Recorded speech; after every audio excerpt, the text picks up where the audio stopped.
রান্না করতে আমি খুবই পছন্দ করি। আর যেহেতু রেগুলার রান্না করা হয়, তাই ভাবলাম রান্নার ভিডিওগুলো সবার সাথে শেয়ার করি। তাই সেই ইচ্ছা থেকে আজকে আমার রান্নার ভিডিওগুলো করা। আশা করি সবাই এনজয় করবেন। প্রথমে মাছগুলো ভালোভাবে ধুয়ে এর মধ্যে হলুদ আর লবণ মাখিয়ে 30 মিনিটের মতো রেখে দিয়েছিলাম। তারপর চুলায় তেল গরম করে মাছগুলো হালকা করে ভেজে নিয়েছি।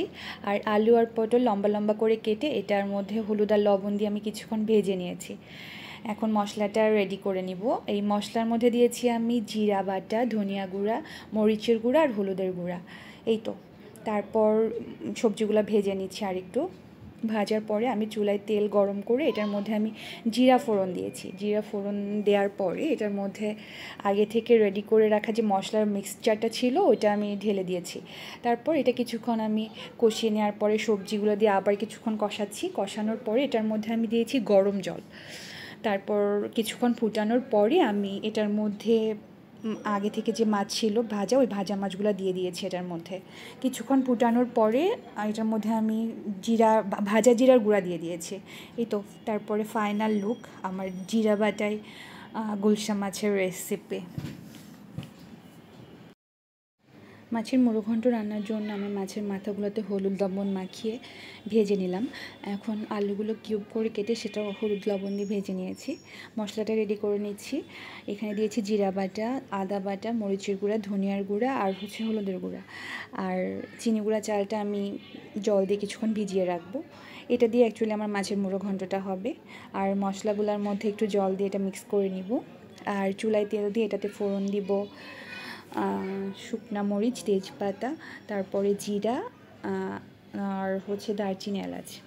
তারপর আগে থেকে যে রেডি করা মশলার মিক্সচারটা দিয়ে আমি কিছুক্ষণ কষায় নিচ্ছি। কষানোর পরে এর মধ্যে আলু দিয়ে আবার কিছুক্ষণ কষাবো। কষানোর পরে এটার মধ্যে আবার আমি মাথাগুলা দিয়ে কিছুক্ষণ কষিয়েছি। তারপর সাথে চাল দিয়ে আবার একটু ভাজা ভাজা করে নিচ্ছি। এখন এর মধ্যে একটু গরম জল দিয়ে সাথে আমি কাঁচামরিচ দিয়েছি। এখন আমি দিচ্ছি দারচিনি বাটা আর চিনি, সাথে একটু ঘি দিয়ে দিলাম নামানোর আগে। এই তো রেডি হয়ে গেল আমার মাছের মুড়োঘণ্ট।